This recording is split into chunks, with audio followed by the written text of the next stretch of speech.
जय जगन्नाथ। रामायण और महाभारत अनुसार काक भुसुंडी किए थे और तांकर रहस्य और इतिहास कौन थिला आसंतु जानिबा।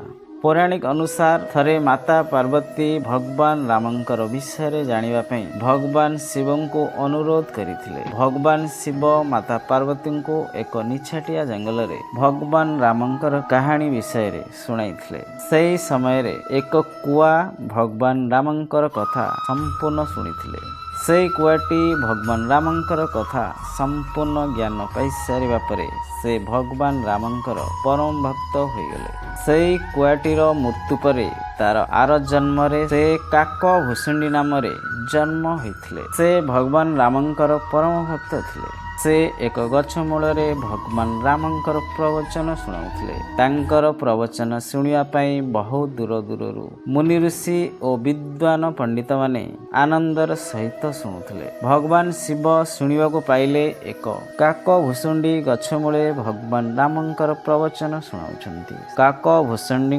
मुहरु राम कथा शुणिबा पई एक हंस रूप रे आसी राम कथा शुणिबा को लागिले। काक भुसुंडी मुहरु राम कथा शुणी भगवान शिव अत्यंत प्रसन्न होई काक भुसुंडी को इच्छा मृत्युर वरदान देथिले। जेपरी काक भुसुंडी हजार हजार वर्ष धरी राम कथा लोक माननकु सुनाई परिबे। भगवान शिव जेउ राम कथा माता पार्वती को सुनाइथिले सेई राम कथा संपूर्ण काक भुसुंडी पाखरु सुनी सारिबा परे कैलाश पर्वत को फेरी जाइथिले। पौराणिक अनुसार भगवान श्रीरामंकर जन्मर किछि वर्ष पूर्वरु काक भुसुंडी अयोध्या नगरीर एक शूद्र परिवार रे जन्म होइथिले। से केवल भगवान शिवंकर परम भक्त थिले। से अन्य देवी देवता को सबुबले निंदा करुथिले। से किछि दिन परे उज्जैन नगरी को चली जाइथिले। सेठारे एक ब्राह्मणंकर सेवा करी निजर जीवन काटिबाकू लागिले। सेई ब्राह्मणटी मध्य भगवान शिवंकर परम भक्त हेबा सहित भगवान विष्णुंकर मध्य परम भक्त थिले। थरे काक भुसुंडी भगवान शिवंकर गुणगान करू करू भगवान विष्णुंकर विषय रे कटु कथा कहवा सहित निंदा करने लगिले। काक भुसुंडी मुहरु भगवान नारायण विष्णु श्रीहरिंकर अपमान शुणी भगवान शिव शून्य बाणी दे काक भुसुंडी उपरे बहुत क्रोधित होई कहले, तुमे मोर परम भक्त होई भगवान नारायण श्री विष्णु हरि को केमिति अपमान करि पारुछ। पुणी अभिशाप दे कहले, तुमे 84 लक्ष जोनि मध्यरु हजार अधर्म जोनि रे जन्म हेबो। तुमे जीवन सारा कष्ट भोग करिवो। भगवान शिवंकर तांडव रूप देखी काक भुसुंडी भगवान शिवंक पाखरे कांदी कांदी क्षमा प्रार्थना करने लगिले। काक भुसुंडींकर कांद देखी ब्राह्मण व्यक्तिटी काक भुसुंडींक उपरे अभिशापरू मुक्ति पाइबा पई भगवान शिवं को अनुरोध करिथिले। भगवान शिव कहिले, मु देइथिबा अभिशाप केबे फेरिबो नाही। तांको हजार अधर्मी जोनि रे जन्म नेबाको हेबो। मु तांको आशीर्वाद देई कहूची, तांकर प्रत्येक जन्मर मृत्यु तांको केबे कष्ट अनुभव हेबो नाही एवं प्रत्येक जन्म बेले तांकर अनुभव ठीक रहिबो और तांकर ज्ञान सबु जन्म रे तांको मन भितर रहिबो। तांको तांकर शेष जन्म भगवान रामंकर भक्ति करिवारे सौभाग्य मिलिबो। भगवान शिवंक कहवा अनुसार काक भुसुंडीर प्रथम जन्म एक सर्प जोनि रे होइथिला। सर्प जोनि परे अनेक जीव जंतु जन्म पाइथिले। भगवान शिवंकर आशीर्वाद थिबारु प्रत्येक जोनिर मृत्यु रे तांको टिके हेले कष्ट भोगिबाकू पड़ी नथिला। काक भुसुंडी हजार जन्म मध्यरु शेष जन्म एक ब्राह्मण घरे होइथिला। से ज्ञान प्राप्ति पई ऋषि लोमर्षिंकर आश्रम रे पहुंचीथिले। सेठारे ऋषि लोमर्षि तांको धर्म शिक्षा देउथिबा बेले से मझी मझी रे फालतू कथा कही ऋषि लोमर्षि को मतिभ्रम करुथिले। तांकर व्यवहार देखी ऋषि लोमर्ष क्रोधित होई कहले, शिक्षा प्राप्त बेले शिष्यों को शांति और नम्र भाव रे शिक्षा प्राप्त करवा उचित। ऋषि लोमर्ष अनेक बुझाई सारिला परे काक भुसुंडीर काँ काँ शब्द रे क्रोधित होई एक काऊ होई जीवा पई अभिशाप देथिले। किछि समय भितरे काक भुसुंडींकर एक काऊ रूप होईगला। से काऊ को देखी ऋषि लोमर्ष दुखी होईगले और चिंता करबाकू लागिले। तांकर चिंता देखी काऊटी कहबाकू लागिले, हे गुरुदेव, आपण चिंता करंतु नहीं। ଆପଣଙ୍କର ଏହି ଅଭିଶାପ ମୋର ଜୀବନର ଦିନେ ନା ଦିନେ ବରଦାନ ପ୍ରାପ୍ତ ହେବ। ଏହାପରେ କାକ ଭୁଷୁଣ୍ଡି ଋଷି ଲୋମର୍ଷଙ୍କୁ ଭଗବାନ ରାମଙ୍କର କଥା ଶୁଣାଇଥିଲେ। ଭଗବାନ ରାମଙ୍କର କଥା ଶୁଣି ଋଷି ଲୋମର୍ଷ ଆଶ୍ଚର୍ଯ୍ୟ ହୋଇଗଲେ ଏବଂ ସେ କାକ ଭୁଷୁଣ୍ଡିଙ୍କୁ ଉପହାରରେ ଭଗବାନ ରାମଙ୍କର ମନ୍ତ୍ର ଦାନ କରିଥିଲେ ଏବଂ ଇଚ୍ଛା ମୃତ୍ୟୁର ବର ମଧ୍ୟ ପ୍ରଦାନ କରିଥିଲେ। କାକ ଭୁଷୁଣ୍ଡି ଭଗବାନ ରାମଙ୍କର ମନ୍ତ୍ର ପାଇସାରିଲା ପରେ ସେ ଭଗବାନ ରାମଙ୍କର ପ୍ରବଚନ କରିବାକୁ ଲାଗିଲେ। ତାଙ୍କର ପ୍ରବଚନକୁ କାକ ଭୁଷୁଣ୍ଡି ରାମାୟଣ ନାମରେ ନାମିତ କରାଗଲା। ହିନ୍ଦୁ ଧର୍ମରେ କାକ ଭୁଷୁଣ୍ଡିକୁ ସର୍ବାଧିକ ବର୍ଷ ବଞ୍ଚିଥିବା ପ୍ରାଣୀ କୁହାଯାଏ। ପୌରାଣିକ ଅନୁସାରେ କାକ ଭୁଷୁଣ୍ଡି ରାମାୟଣକୁ 11 ଥର ଓ ମହାଭାରତକୁ 16 ଥର ହୋଇଥିବାରୁ ସେ ନିଜ ଆଖିରେ ଦେଖିଥିଲେ। ରାମାୟଣ ଅନୁସାରେ ଭଗବାନ ଶ୍ରୀହରି ବିଷ୍ଣୁଙ୍କର ବାହନ ଗରୁଡ଼ଙ୍କୁ ସନ୍ଦେହ ହେଲା କି ଭଗବାନ ଶ୍ରୀବିଷ୍ଣୁ ଭଗବାନ ରାମଙ୍କର ଅବତାର ଥିଲେ। ଏ ବିଷୟ ସେହି ରାମାୟଣ ଯୁଗର କଥା। ଯେତେବେଳେ ପ୍ରଭୁ ରାବଣ ମାତା ସୀତାଙ୍କୁ ଅପହରଣ କରି ଲଙ୍କାକୁ ନେଇଯାଇଥିଲେ, ସେତେବେଳେ ଭଗବାନ ରାମଙ୍କର ସେନାମାନେ ଲଙ୍କାର ରାବଣର ସୈନ୍ୟମାନଙ୍କୁ ବଦ୍ଧ କରିଥିଲେ। ପ୍ରଭୁ ହନୁମାନ ରାବଣର ଲଙ୍କାକୁ ଜାଳି ଛାରଖାର କରିଦେଇଥିଲେ। ପ୍ରଭୁ ରାମଚନ୍ଦ୍ର ରାବଣର ଭାଇ କୁମ୍ଭକର୍ଣ୍ଣଙ୍କୁ ବଦ୍ଧ କରିଥିଲେ। କୁମ୍ଭକର୍ଣ୍ଣଙ୍କର ମୃତ୍ୟୁ ପରେ ରାବଣ କ୍ରୋଧିତ ହୋଇ ପ୍ରଭୁ ରାମଚନ୍ଦ୍ରଙ୍କ ସହିତ ଯୁଦ୍ଧ କରିବା ପାଇଁ ପ୍ରସ୍ତୁତ ହୋଇଗଲେ। ସେହି ସମୟରେ ରାବଣର ପୁତ୍ର ମେଘନାଦ ଯୁଦ୍ଧ କରିବା ପାଇଁ ତାଙ୍କର ପିତାଙ୍କୁ ମନା କରିଥିଲେ। ସେ କହିଥିଲେ, ଯେପର୍ଯ୍ୟନ୍ତ ତୁମେ ଲଙ୍କାର ରାଜା ଅଛ ସେ ପର୍ଯ୍ୟନ୍ତ ଯୁଦ୍ଧ କରିବା ଠିକ୍ ନୁହେଁ। ଏହା କହି ସେ ରାବଣଙ୍କ ଠାରୁ ଅନୁମତି ନେଇ ଯୁଦ୍ଧ କ୍ଷେତ୍ରକୁ ବାହାରି ପଡ଼ିଲେ। ମେଘନାଦ ଜଣେ ଦକ୍ଷ ଯୋଦ୍ଧା ଥିଲେ। ସେ ଅସ୍ତ୍ର ଶସ୍ତ୍ରରେ ନିପୁଣ ଥିଲେ। ସେ 3ଟି ଅସ୍ତ୍ର ଓ ଶସ୍ତ୍ରରେ ତାଙ୍କୁ କେହି ହରାଇ ପାରୁନଥିଲେ। ମେଘନାଦ ଯୁଦ୍ଧ କ୍ଷେତ୍ରରେ ପହଞ୍ଚି ମାୟାସ୍ତ୍ର ବ୍ୟବହାର କରି ଭଗବାନ ରାମ ଓ ଭାଇ ଲକ୍ଷ୍ମଣଙ୍କୁ ନାଗଫାସର ମନ୍ତ୍ରରେ ବନ୍ଦନ କରିଦେଲେ। ଦୁଇ ଭାଇ ଚେତାଶୂନ୍ୟ ଅବସ୍ଥାରେ ପଡ଼ି ରହିଲେ। ଏହା ଦେଖି ଭଗବାନ ରାମଙ୍କର ସେନାମାନେ ଚିନ୍ତାରେ ପଡ଼ିଗଲେ। ଶେଷରେ ରାମ ଭକ୍ତ ଜମ୍ବୁବନ୍ତଙ୍କର ମୁଣ୍ଡରେ ଏକ ଉପାୟ ଆସିଥିଲା। ସେ କହିଲେ, ନାଗଫାସ ମନ୍ତ୍ରରେ ଯଦି କିଏ ଉଦ୍ଧାର କରିପାରିବ ସେ ହେଉଛନ୍ତି ଭଗବାନ ଶ୍ରୀହରି ବିଷ୍ଣୁଙ୍କର ବାହନ ଗରୁଡ଼ ପକ୍ଷୀ। ଏକଥା ଶୁଣି ରାମଭକ୍ତ ହନୁମାନ ପବନ ବେଗରେ ଯାଇ ଗରୁଡ଼ଙ୍କ ପାଖରେ ପହଞ୍ଚି ଭଗବାନ ରାମ ଓ ଲକ୍ଷ୍ମଣଙ୍କୁ ନାଗଫାସରୁ ମୁକ୍ତି କରିବା ପାଇଁ ଅନୁରୋଧ କରିଥିଲେ। ହନୁମାନଙ୍କ ଠାରୁ ସମ୍ପୂର୍ଣ୍ଣ କଥା ଶୁଣି ସାରିବା ପରେ ଗରୁଡ଼ ହନୁମାନଙ୍କ ସହିତ ଯୁଦ୍ଧ କ୍ଷେତ୍ରରେ ପହଞ୍ଚି ଯାଇଥିଲେ। କାରଣ ଗରୁଡ଼ ଭଗବାନ ବିଷ୍ଣୁଙ୍କ ପାଖରୁ ଥରେ ଶୁଣିଥିଲେ ଭଗବାନ ରାମ ତାଙ୍କର ଅବତାର ଅଟନ୍ତି। ସେହି ଦିନଠାରୁ ଗରୁଡ଼ଙ୍କ ମନରେ ଏକ ସ୍ୱପ୍ନ ଥିଲା, ଦିନେ ନା ଦିନେ ସେ ଭଗବାନ ରାମଙ୍କୁ ଦର୍ଶନ କରିବେ। ସଂଯୋଗ ବଶତଃ ସେହି ଦିନ ହିଁ ଆସିଗଲା ଭଗବାନ ରାମଙ୍କର ଦର୍ଶନ କରିବାର ସମୟ। ସେ ଭଗବାନ ହନୁମାନଙ୍କ ସହିତ ଯୁଦ୍ଧ କ୍ଷେତ୍ରରେ ପହଞ୍ଚିଗଲେ।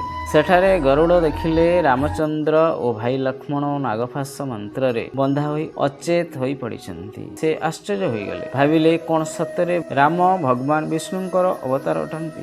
ତାହେଲେ ଏକ ସାଧାରଣ ନାଗଫାସ ମନ୍ତ୍ରରେ ଅଚେତ ହୋଇ ପଡ଼ିଛନ୍ତି, ଏହା କିପରି ସମ୍ଭବ ହୋଇପାରେ? ଏହା ଭାବି ଗରୁଡ଼ ତୁରନ୍ତ ନାଗଫାସ ମନ୍ତ୍ରକୁ କାଟି ରାମ ଓ ଲକ୍ଷ୍ମଣଙ୍କୁ ଉଦ୍ଧାର କରିଥିଲେ। ଭଗବାନ ରାମ ଯେତେବେଳେ ଜାଣିବାକୁ ପାଇଲେ ତାଙ୍କୁ ଓ ତାଙ୍କର ଭାଇ ଲକ୍ଷ୍ମଣ ନାଗଫାସ ମନ୍ତ୍ରରୁ ଭଗବାନ ବିଷ୍ଣୁଙ୍କର ବାହନ ଗରୁଡ଼ ବିପଦରୁ ଉଦ୍ଧାର କରିଛନ୍ତି, ପ୍ରଭୁ ରାମଚନ୍ଦ୍ର ଗରୁଡ଼ଙ୍କୁ ହାତ ଯୋଡ଼ି ନମସ୍କାର କରିଥିଲେ। ତାଙ୍କୁ ଓ ତାଙ୍କର ଭାଇ ଲକ୍ଷ୍ମଣଙ୍କୁ ବିପଦରୁ ରକ୍ଷା କରିଥିବାରୁ ଧନ୍ୟବାଦ ଜଣାଇଥିଲେ। ଗରୁଡ଼ ଭଗବାନ ରାମଙ୍କୁ କିଛି ନ କହି ସେଠାରୁ ଚାଲି ଯାଇଥିଲେ ଓ ସେ ଭାବିଲେ, ସତରେ କ'ଣ ଭଗବାନ ରାମଚନ୍ଦ୍ର ହେଉଛନ୍ତି ଶ୍ରୀ ବିଷ୍ଣୁଙ୍କର ଅବତାର ଅଟନ୍ତି? ନା, ଏହା ଏକ କାହାଣୀ ଅଟେ। ଗରୁଡ଼ ନିଜର ସନ୍ଦେହ ଦୂର କରିବା ପାଇଁ ଦେବର୍ଷି ନାରଦଙ୍କ ପାଖରେ ପହଞ୍ଚି ତାଙ୍କୁ ପ୍ରଶ୍ନ କରିଥିଲେ। କହିଥିଲେ, ହେ ପ୍ରଭୁ, କ'ଣ ସତରେ ଭଗବାନ ରାମ ହେଉଛନ୍ତି ଭଗବାନ ଶ୍ରୀବିଷ୍ଣୁ ହରିଙ୍କର ଅବତାର ଅଟନ୍ତି? ଦେବର୍ଷି ନାରଦ ଗରୁଡ଼ଙ୍କର ପ୍ରଶ୍ନ ଶୁଣି ତାଙ୍କୁ କିଛି ନ କହି ଭଗବାନ ବ୍ରହ୍ମାଙ୍କ ପାଖକୁ ଯିବାକୁ କହିଥିଲେ। ଗରୁଡ଼ ନିରାଶ ହୋଇ ଭଗବାନ ବ୍ରହ୍ମାଙ୍କ ପାଖରେ ପହଞ୍ଚିଥିଲେ। ଗରୁଡ଼ଙ୍କର ପ୍ରଶ୍ନ ଶୁଣି ବ୍ରହ୍ମଦେବ ହସି ହସି ତାଙ୍କୁ କିଛି କହିନଥିଲେ। ଓ ତାଙ୍କୁ ଭଗବାନ ଶିବଙ୍କ ପାଖକୁ ଯିବାକୁ କହିଥିଲେ। ଗରୁଡ଼ ଚିନ୍ତାରେ ପଡ଼ି ଭଗବାନ ଶିବଙ୍କ ପାଖକୁ ଯାଇ ପ୍ରଶ୍ନ କରିଥିଲେ, ହେ ମହାଦେବ, ମୁଁ ଯାହା ଦେଖିଲି ସତରେ କଣ ମୋର ପ୍ରଭୁ ଶ୍ରୀହରି ବିଷ୍ଣୁ ରାମଙ୍କର ଅବତାର ଅଟନ୍ତି? ଭଗବାନ ଶିବ ଗରୁଡ଼ଙ୍କୁ ପ୍ରଶ୍ନ କଲେ, ତୁମେ କେମିତି ଜାଣିପାରିଲ? ଗରୁଡ଼ ଭଗବାନ ଶିବଙ୍କୁ କହିଲେ, ହେ ପ୍ରଭୁ, ମୁଁ ନିଜ ଆଖିରେ ଦେଖିଲି ଭଗବାନ ରାମ ଓ ତାଙ୍କର ଭାଇ ଲକ୍ଷ୍ମଣ ଏକ ସାଧାରଣ ନାଗଫାଶରେ ବନ୍ଧା ହୋଇ ଅଚେତ ଅବସ୍ଥାରେ ପଡ଼ିଥିଲେ। ଯଦି ଭଗବାନ ରାମ ବିଷ୍ଣୁଙ୍କର ଅବତାର ଅଟନ୍ତି, ସେ କିପରି ଏକ ସାଧାରଣ ନାଗଫାଶରେ ବନ୍ଧା ହୋଇ ପଡ଼ିଥିଲେ ଏବଂ ତାଙ୍କର ଭାଇ ଲକ୍ଷ୍ମଣ ଶୀର୍ଷ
ତ୍ରେୟା ଯୁଗର କଥା। ଲଙ୍କାର ରାଜା ରାବଣର ଅତ୍ୟାଚାର ଦିନକୁ ଦିନ ବଢ଼ିବାକୁ ଲାଗିଥିଲା। ସେ ସମୟରେ ସ୍ୱର୍ଗ ମର୍ତ୍ତ୍ୟ ପାତାଳ ତ୍ରିପୁରର ଧ୍ୱଂସ ବିଧ୍ୱଂସ ହେବାକୁ ଲାଗିଲା। ସ୍ୱର୍ଗର ଦେବତାମାନେ ଡରିବାକୁ ଲାଗିଲେ।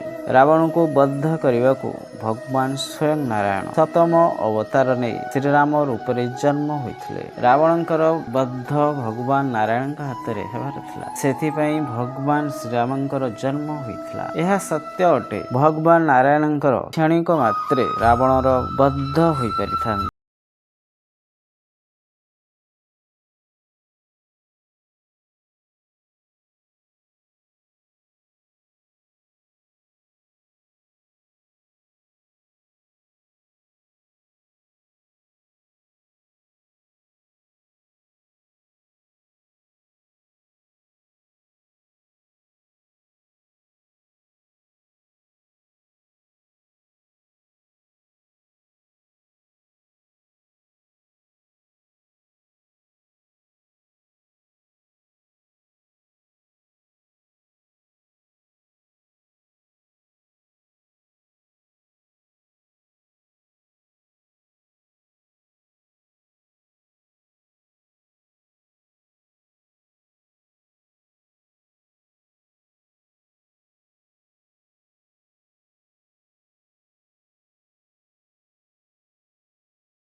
ସେ ମାନବ ଜନ୍ମ ନେଇ ପ୍ରଭୁ ରାମଙ୍କର ସବୁବେଳେ ଅନୁସରଣ କରିଥାନ୍ତି। କାକଭୂଷୁଣ୍ଡି ଗରୁଡ଼ଙ୍କୁ ପ୍ରଭୁ ରାମଚନ୍ଦ୍ରଙ୍କର ଚରିତ୍ର ବିଷୟରେ ଅନେକ କଥା ଶୁଣାଇଥିଲେ। ଗରୁଡ଼ ରାମଚନ୍ଦ୍ରଙ୍କୁ ଭଗବାନ ବିଷ୍ଣୁଙ୍କର ଅବତାର ବୋଲି